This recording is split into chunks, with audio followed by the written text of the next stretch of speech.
Ladies and gentlemen, welcome to the Kind of Life, welcome to the channel. I'm going to talk about my R34 Skyline here. I feel like it gets neglected. I kind of forget that I even have it, so been lacking on a lot of projects for it. Main reason was because I was waiting on the front bumper. Now, I didn't update in a while, but I got rid of the original bumper because the front lip was really bothering me just because it was aftermarket and I want everything original. So we went with the Z-Tune original front bumper. Now, I did get lucky on the wait time because it only took 6 weeks to get to me. But yeah, it's here. I'm excited to put this on. It's going to really change up the look. And the best part about it is I kind of put it against the car and kind of did a quick install just to see how the fitment was. And it's spot on. Best part is the intercooler fits because the piping on the GTT is a little different than the GTR. So it hits the original GTR bumper by pushing it forward. But with this, it's fully flushed in. But yeah, that's the Z-Tune bumper. But more updates. I finally started the seats that I've been waiting on installing for over a year and a half, I think. We got the rear seats out and the passenger seat, which has been removed for a while now. Driver's seat is next. I gotta say, they did a great job on the rear seats. I had a professional put them on because I attempted it.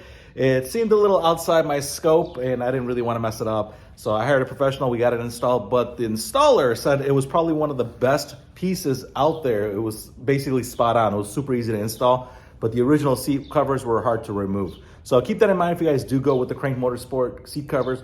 But the seats also for the front, I got those going on next. I put the rails on and the sliders and everything, so they're ready.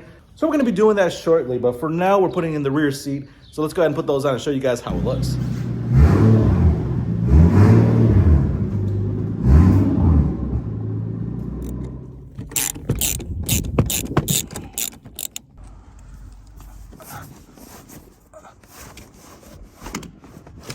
So I'm also replacing out the trim, the entire armrest piece here, including the handbrake boot, because it all comes included, and then also the center console right here. So all that's going to be new. I'm going to refresh everything up. A few more pieces that I got to switch out. We also got the covers for the side here to match the Vspec look. So I'm super excited to get this all together, and then hopefully get the rear fenders on sometime soon. I'm already looking at shops, so we can go ahead and get this completed. And I'm still going for Bayside Blue. I think that's what we're after. So stay tuned. I mean, overall, the original ones aren't bad, but there's some scratches on here, if you guys can see. I mean, you can barely see it, but yeah, it just bothers me. So we're gonna refresh these out. All right, so we got both of the armrests inside the house because I had to swap some parts over. Like the cup holder, unfortunately, I couldn't find a new one. It's got a little mark in the middle. I'm not sure where it's from or what it is, but it's always been there. So if anyone knows where I can get a cup holder for the R34, please put it in the comments below. But yeah, you can see the shift boot, or the handbrake boot for that matter, is completely different. Looks so much better than the newer one. Swapped over the armrest itself, got the Alcantara on there. And then I was able to source a cup holder too, so the original one didn't have it. So we got that as well. So yeah, just a cup holder right here. For the rear passengers that will never sit back there, but we got that as well. So taking the center console out, it's become a bigger project than I thought. So the glove box has to come out too. There's a bolt on the bottom, actually 2 sides on the bottom, and there's 4 bolts on top of the dash, the glove box. So if you guys are taking this out, it's got to be removed. And then that comes right out. So that's the center piece that we're trying to replace out. And I think it's a similar situation on the other side. So I got to remove all the bottom components. So let's go ahead and swap everything out and see what the finished product looks like. So yeah, another screw underneath this panel right here, if you can see it right there, kind of blurring. So yeah, once all that's removed, I think this should come right out. There it goes.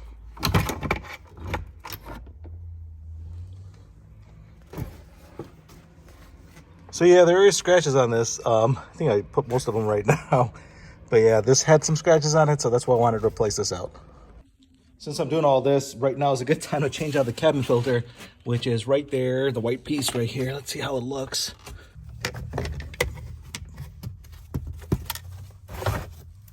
Oh God, look at that, guys. I don't even know when it's been changed. So I got double gloves on. Oh man, they're not even on right. So yeah, let's change these out. In case you guys want the model, part number, that's what it is. All right, so the dashboard is coming in very nicely. I'm just taking my sweet time with this. Next up, I'm gonna put the seats in because I think if I put the center console in first and I try to put the seats on, I might scratch it. So to be safe, we're gonna put the seats on, which I've been dying to put in. It's kind of hard to see in the garage, but once we get this all assembled, I'll take it outside to give you guys a better view at this.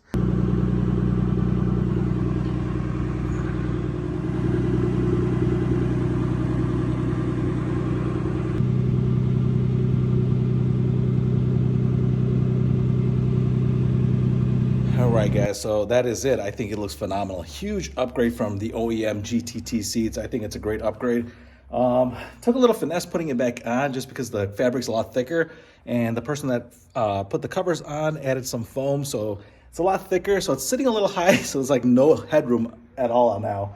But it's okay, no one ever sits in the back. But yeah, stay tuned, guys, because next up will be the front seats of this car. We're going to do that, so stay tuned. Thanks for watching, guys.